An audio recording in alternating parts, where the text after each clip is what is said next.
Caitlin Clark, who they've constantly gone after, it comes out that she actually attempted to get a bonus for all the players. Hey everyone, welcome to my channel, or of course if you're new here, welcome back. This is Raquel here with the Rah Rah Report. So we're gonna go ahead and I'm gonna do what I always ask you guys to do, and that's please make sure you subscribe, like, comment, as well as share my content if you like it. Also, I have not done this, but I actually own a brand. It's called Bareface Clothing, and if you guys are interested in actually getting a few pieces, you guys make sure you check out my site, which is also barefaceclothing.com. And you guys can see some really cool designs. The designs and the concepts are about sports, music, and or just like funny, memeable moments. So yeah, you guys go check it out. Now to the video. So I wanted to kind of do an all around the WNBA type of a video, just kind of give you guys some updates. So we know that the playoffs are currently going on. We've already had the first round, and the teams that advanced was the Aces and the Liberty will be playing together against each other, for the second round, which I'm looking forward to that series. That is a series that I do believe is like gonna be the most competitive, and I also believe that that series is going to be better than the finals. I could be wrong, but that's just my thoughts. And then you had the Lynx and the Connecticut Sun. Woo! I think these are going to be the series that are really, really much better than the first series. Everyone in the first series got swept. It just, their format, just so you guys are aware, it's the best out of 3. So whoever wins the first 2 wins the series. A lot of people have been complaining about that, about like, why is it not longer? It's actually better because it was actually used to just be one elimination game. I think people's complaints were more so, why didn't the opposing team at least get to play one game on their home court? I do think they need to change that format. I think it should be, you play, the team with the best record plays on their home court game 1. The second game should be played on the other opponent's home court, because there is a difference when you play on your home court, especially when you're shooting. You're more used to it, the crowd, there's different things that do factor into that. So anyway, so that series is going to start when I'm recording this is Saturday. That series will probably most likely already be started by the time this video gets put up, but hopefully it won't be too long, because I'm gonna just like run through some things that currently happen. Nylssa Collier is balling. This woman had 80 points in 2 games combined. I think she had 38 in the first game, and then she followed that up with 42. Go girl. You go girl. Let me tell you guys why I want to focus in on this, because when all of this was happening, and then you had Caitlin Clark also have a record, and all these good things were happening, the WNBA did not focus on that. The WNBA did not do that. If you've already seen my previous video, which will go up first, they had a campaign, and they decided to, instead of, you know, being positive about the actual accomplishments of players, they decided they were going to do their normal thing and blame Caitlin game. Shocker, right? At this point, real shocking. But yeah, I had to give her credit, because most incredible opening series for her. And I'm just saying, I think Nylssa Collier really was balling and hooping better than maybe we gave her credit for. And we know Asia was the unanimous MVP, but I mean, she might have took that a little personal, because the girl's going off. She hooping. And I look forward to seeing the Lynx play against the Connecticut Sun. Please, you guys, beat them. Beat them, because I just do not like the women on the other side of that court. I'm sorry. Carrington, and then what Alyssa Thomas did, and then just not being genuine, knowing certain things that happened with her girlfriend, Dewana Bonner, or fiance, whatever the hell they are. Listen, to say that there was only Caitlin fans, y'all nasty. Y'all know y'all are, but I already said what I had to say about it in that last video. So there was that. And then of course, after the series, Nylssa Smith, she took out her fever from her profile on Instagram. I don't give a shit when people do, I don't care when people do things like that. There are people who pay attention to that, and everyone's like, oh, you know, maybe she's not. Nylssa Smith has 1 more year on her contract, but she may request to be traded. If you ask me, trade her, because she kind of looks like a traitor. Follow me, not trade her, traitor. She dates of course, as people may know by now, she dates Dijonai Christina. She really wasn't effective in the series. And a lot of people say, oh, she didn't play that much. There's a reason why she didn't get a lot of playing time. And I don't think it's because, you know, they didn't need her. I think it's because there may be a conflict of interest. Now, that could be just me being a little nasty, but it is what it is. When she got in the game, she was very ineffective. She didn't show up for the series. I said what I said, and I meant it. Back to the rest of it. Sabrina Ionescu. Sabrina Ionescu balled out herself. I mean, New York Liberty, this is your year. I am going for you guys. I have been going for you. Please do not disappoint me, Breanna Stewart and Sabrina Ionescu. Breanna Stewart, you already did disappoint me when you tried to do the thing that you were part of the campaign against Caitlin Clark, which I forgot to include you. But I'm going to get you next time. I'm going to get you. I'm going to get you right now. You know you're wrong. You know you're wrong too. Do better. Because you don't want them skeletons in your closet to come out. Because you got a few. But we're going to stick to positivity. So one of the other things that ended up happening as well is that, this ain't positive, but the WNBAP, which is the Players Association, came out with a statement against Christina Brennan, who actually came up to Dijonai Christina and she had asked her about the incident where she hit Caitlin Clark in the eyes. And so I had a video and I just didn't have time to put it up, but it wasn't intentional. Dijonai did not intentionally hit Caitlin Clark. I can understand why Caitlin Clark fans would think that, because she's not a very nice person, and she's had her own little things where she's been saying stuff about Caitlin Clark all season long. But I do not believe that her doing what she did was like intentional. It was her play on the ball, and if you've ever played basketball, you know how that works and that happens. And then for everyone to be like, oh my God, the nails, the nails, the nails, the nails. I do agree that nails should not be too long because it is dangerous, but I don't even think her nails were that long, and I think people kind of overreacted because of who it was and how she's had this vendetta against Caitlin Clark, that I think Caitlin Clark completely ignores her for all the goofiness, but continue to take little snide hits at Caitlin Clark. I really do just need the humbleness of the sun. So please, links, do that. As far as the series with the Liberty as well as the Aces, I am going, of course, for the Liberty. I'm so sick of the Aces. I'm just not a fan. I don't care. I feel like they have a super team. I feel like everyone played off of this weird thing of this season of acting like A'ja Wilson didn't have help just because Kelsey Plum didn't have a great year, and then Chelsea Gray wasn't either. Now, granted, Kelsey Plum had a really good playoff game. She actually helped with the sealing of the win for the Aces in the game 2, which is funny because that's exactly why I was like, A'ja Wilson having to dominate because her other, Olympians, all-star players didn't show up. I'm not impressed as much. I still think A'ja is impressive, but I'm not impressed with like them not showing up and then A'ja having to do what she did, and then just no one else had to be considered for MVP, because I also think Nafisa Collier and Caitlin Clark took a team that was like couldn't get more than 13 wins and it was worst team in the league last year to be a 6th seed in the playoffs. And then on the flip side of that, Nafisa Collier took her team to be one of the top teams, the Lynx, in the WNBA this year. So I'm going to keep this video very short. I'm picking for these series to come out, the Liberty and the Lynx. Please give us that. We need that for the finals. And then the Liberty, it's your chance. It's your turn. It's your time. It's your turn. And also the reason why, I already said this, I don't know if I posted it, but I think I did. I really, really need Sabrina to get her revenge on the Aces fans. The ones who were harassing and bullying her that no one cared about, because again, it wasn't Caitlin. They couldn't blame Caitlin because again, their target prior to Caitlin was Sabrina Ionescu. With that being said, yeah, that's crazy. Then you had Sheryl Swoopes. She appeared on the Angel Reese podcast. She actually was nice to Caitlin finally.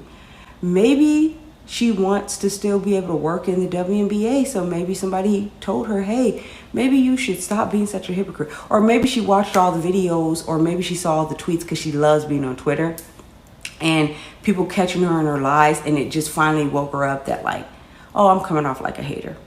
Because when she did do her Angel Reese's podcast, she actually was very nice and complimenting finally to Caitlin Clark. She even gave her flowers. So when you say Sheryl Swoopes, Caitlin Clark, it's like, oh my goodness, Sheryl doesn't like her, so let's see what this is about. All of that's stupid to me. It's not true. It's all stupid.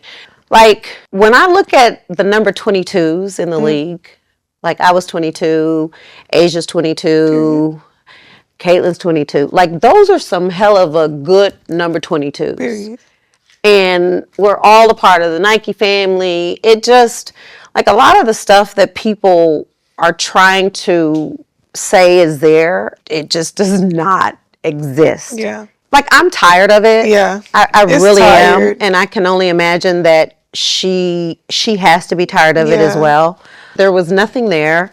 The only time where I made a mistake talking about Caitlin and what she's done was on the podcast back in February that I apologize for. But it's like, nope, you hate her. I don't know how I feel about it, because I still feel like I just feel like she's playing up to some shit. I mean, sorry, Sheryl Swoopes knows what she's doing. She's playing up to some things, but hey, I see you. It was appreciated. I can't hate on this lady if I can't give her credit for actually, for once, not being a hater. So that was good by you. I do think that it's kind of funny how she keeps trying to play innocent. Like, I don't know why people think this. Yeah, in my previous video, I gave proof why people think this. But hey, in this one, she finally had a lob and she laid it up and she didn't do her nasty things. So it was good to see. Very good to see. I spoke on it previously where Kelsey Mitchell and Erica Wheeler went on and they were talking about some of the discussion with the hateful comments. And I already told you guys in my last video the campaign against Caitlin that everyone did. And because they didn't say what everyone wanted to say, people were very mean to them. It's just such... The discourse with the WNBA is so nasty, but we're going to keep it positive with this video. I do know that I want the WNBA Association to do better. As opposed to the WNBA announcing the Rookie of the Year and the Defensive Player of the Year, who is Rookie of the Year Caitlin Clark, and then Nylssa Collier, who is the Defensive Player of the Year, they released a statement about Christina Brennan. She asked her, did you intentionally do it? Dijonai Christina said, oh, I didn't even know I did it, so I'm sorry. It really wasn't intentional at all because I didn't realize I hit her in the eye. Caitlin Clark had the black eye. We all saw it. I think Dijonai Christina probably knew she did it. I, again, still don't think she did it intentionally. But the point of that is that then Christine Brennan, the reporter, followed that up with saying, so when you and Mayberry were laughing, you guys, were you laughing at what happened to Caitlin? And then Dijonai Christina, I already showed you guys a clip, basically was like, how would I have been laughing if I didn't know I did it? So two things is true. I do think that she did not formulate that question right, but I also think she thought she was she thought in her mind as a journalist, like, hey, I'm asking it tough questions, or I'm asking it. I think it was because on Twitter, a lot of Caitlin Clark fans were like, oh, she intentionally did this. This is what happened. And everyone was like, and then she laughed about it later on. And I think she was actually giving Dijonai the opportunity to clear that up. However, I think she should have worded it a lot better so it didn't seem like it was accusative, and that's where she failed at. A lot of people took that the wrong way. A lot of people thought that that was like a racist undertone. It was an accusation and things like that. The WNBA Players Association thinks that they can control every aspect of the game, but also they want to be mainstream. They also want, advertising dollars, marketing, and whatnot. But yeah, they haven't realized, like, you can't get that when you guys are trying to control fans. I know that you guys are an activist league, but again, can you guys please be activists for all women? Can you guys please stand up for all the women that has been harassed, discriminated, the prejudices that's happened? Can you guys please speak up for Hamby? Can you guys please speak up for Skylar Diggins? Can you guys please speak up for Sabrina Ionescu? Can you guys please address the constant accusations that because the WNBA is mostly gays, that straight women are treated a little bit worse? And or Candace Wiggins, who said that her career was very difficult from how women were being aggressive with her because she was a straight woman and she wasn't trying to be gay. Can you guys please address that? Can you guys please address the Sky players who were crying, who felt bad and harassed too? Can you guys please address things that just doesn't involve Caitlin Clark fans or Caitlin Clark? And you guys know what? I'm going to end it on another positive note. Caitlin Clark, who they've constantly gone after, it comes out that she actually attempted to get a bonus for all the players. After a few away games and all of the sellouts, Caitlin asked the WNBA if they would pay spot bonuses to the away team players. She said, wow, we're making all this new revenue, and I would like the away team to benefit from that. Could they get a spot bonus? So that's the heart of Caitlin Clark. I mean, that's a classy, amazing person. So, but the answer was no, by the way, because it's a collective bargaining agreement, and the Players Association couldn't do it. But it is a little bit. Caitlin Clark, who they've constantly gone after, it comes out that she actually attempted to get a bonus for all the players when they came on the road to earn more money, and the WNBA turned her down. But she was trying to get players, when they play on the road, an additional money so that they would be able to make more money and earn money. She's done nothing but continue to try to help these women, and they've continued to shit. Oh, sorry. They continue to, no, I'm going to say shit. They continue to shit on her. Do you guys not at this point feel horrible? Do you guys not feel disgusting yet? Do you guys not feel like you guys should grow up? Is there going to be a point where you grow up? Probably not. But I hope it is, because the only grown up in the room is a 22-year-old who shouldn't have to be the most mature, as I said in my last video. They came on the road to earn more money, and the WNBA turned her down. But she was trying to get players, when they play on the road, an additional money so that they would be able to make more money and earn money. She's done nothing but continue to try to help these women, and they've continued to shit. Oh, sorry. They continue to, no, I'm going to say shit. They continue to shit on her. Do you guys not at this point feel horrible? Do you guys not feel disgusting yet? Do you guys not feel like you guys should grow up? Is there going to be a point where you grow up? Probably not. But I hope it is, because the only grown up in the room is a 22-year-old who shouldn't have to be the most mature, as I said in my last video. With that being said, you guys, I really hope you guys enjoy the playoffs. You guys, please watch. It should be good. I know a lot of people are like, I'm not watching because Caitlin Clark is not in there. And it's not because they don't want to watch. It's because these particular fans, I'm sorry, not fans, particular players, these particular coaches and everything. The culture of the WNBA has been so bad, no one wants to support that. It's not that they don't want to support you guys. They don't support the gaslighting you guys have done. We're witnessing what you guys have done. You guys have literally not appreciated one of the best seasons ever in the league, and then one of the best rookies you've ever had, just because you guys couldn't get over yourselves. Your egos and your jealousy basically hurt yourselves. And so if you guys want to continue to grow slow and don't want people to watch, you did an amazing job at turning off new fans and blaming them for any and everything bad. See how that works? Do you see how stupid it is? You don't, because you guys are not smart. They need to do a cleanse of the WNBA. From the top to the leaders, to the media, to the reporters, to the announcers, to the people covering it, even whatever avenue it is, they need to be better. They need new faces, because a lot of people are biased, a lot of people are bitter, and a lot of people are jealous, and a lot of people are very unprofessional. They do not handle things in a professional manner. They handle things in a close-knit, secret society, gatekeeping way. And that's going to be my next video. When I reveal some of the undercover things that the WNBA is hitting, you guys are going to be shocked. Anyways, with that being said, thank you for watching. Make sure you guys like, comment, subscribe, leave your opinions as well. See you next one. Peace.